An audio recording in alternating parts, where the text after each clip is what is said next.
Hello ladies and gentlemen, my name is Yurak Hunt and this is everything you need to know about Macca's runs. When people think of Australian motorsports, they usually think of the F1, the V8 supercars, drink driving and skids in the industrial estates. But what if I told you there was another iconic Australian motorsport, the Macca's Run?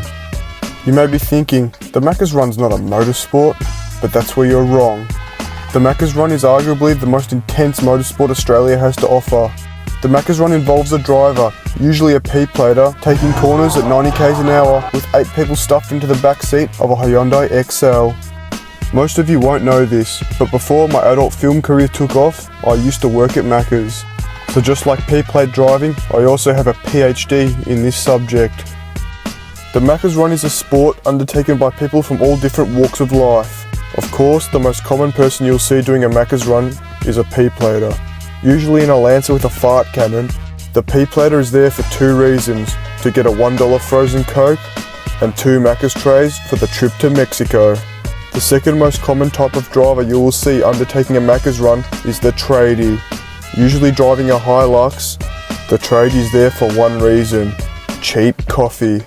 The chemicals in the Macca's coffee give tradies all the energy they need to complete a 14-hour day. But due to the fact that these guys are almost always in a hurry, you better be quick with your order, otherwise you're guaranteed to become a victim of road rage. The third most common driver you'll see undertaking a Macca's Run is the junkie. The junkie has 2 options of vehicle, either the VS Commodore or the trusty old Foot Falcon, and in the years that I worked at Macca's, I have not seen them drive anything else. The main reason you'll see a junkie undertaking a Macca's Run is because Centrelink just paid up, and they thought they'd take themselves out for a treat. Either that, or they're picking up gear in the bathrooms. The least common vehicle that you'll see undertaking a Macca's Run is the Samoan Sideloader. The only reason the Samoan Sideloader would even be spotted near Macca's is because KFC is shut. The Macca's Run combines the 3 most important parts of racing into one event, those being speeding, drifting, and luck. Of course, speeding is the most important part, as you never know, Macca's could shut before you get there. We are closed. So you have to step on it before they close. Drifting is another very important part of the Macca's Run. When you're taking corners at 80 k's an hour in your mum's Commodore, there's gonna be some sideways action. And that brings us on to luck, because if you're lucky, you won't be stuck behind a Tongan taxi in the drive-thru for half an hour while they try and order 14 family boxes. Apart from being the greatest Australian motorsport, it is also a legal obligation to do a Macca's Run the minute you get your P-plates. The Macca's drive-thru joins a list of famous Australian racetracks such as Bathurst and the Albert Park F1 track. But there's one thing about Macca's that separates it from the rest and destroys all competition. That is, the Macca's trays. When it comes to hooning in a front-wheel drive, you're limited with options. You can only choose between speeding and handbrakies. But with 2 Macca's trays under the back wheels, you can tip in just as hard as any Commodore. Another unique attraction that Macca's has to offer is the drive-thru speaker box. This gives everyone the opportunity to annoy 15-year-olds on minimum wage. There's a large variety of nonsense to be hurled through these speakers.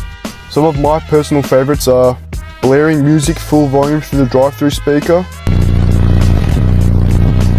asking if they have the Travis Scott burger, I think you know why we're here. Travis Scott burger.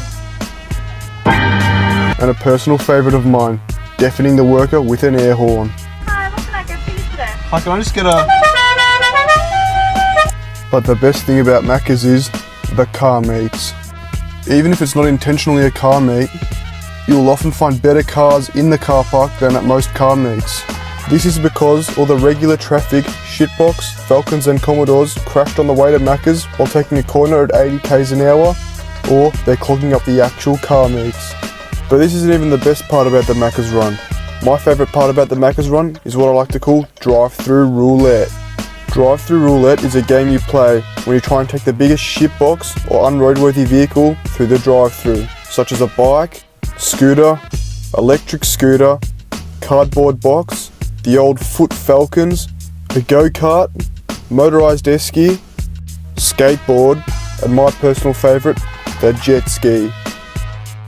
People often underestimate the amount of danger involved in a Macca's run. Just like any other motorsport, there's dangers of hitting walls, other cars, spectators, children, and poles. But the most dangerous part of the Macca's run is Macca's itself. Walk into any Macca's after 7 PM at night and you'll quickly realise it's every man for himself. A quick list of incidents that you may become a victim of include ram raids,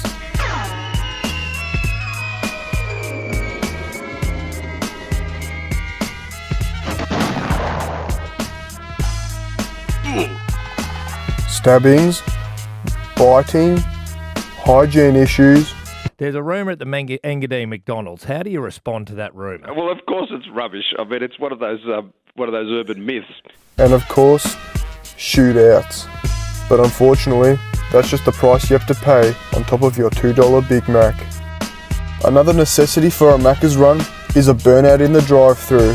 It's a little known fact that in the Macca's drive-thru, no laws apply. You could probably kill a man and get away with it. This means that all sorts of nonsense goes on in the drive-thru, and I myself am guilty of ripping a fat handbrakey in my Hyundai Getz while driving to the next window.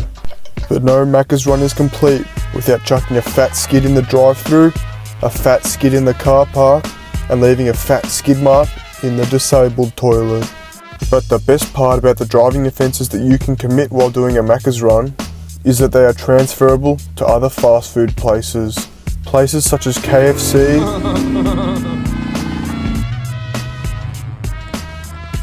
not Red Rooster, because who the fuck goes there, Nando's, Domino's. As long as they have a drive-thru and a car park, you can commit these driving offences in any fast food establishment that you fancy. Now that I have shared my wisdom on the Macca's run with you, it's your job to go out and put my teachings into practice. So as always, if you liked the video or even learned something, make sure to like, subscribe, comment and share if you would like to hear more teachings from the prophet of Yorak Hunt.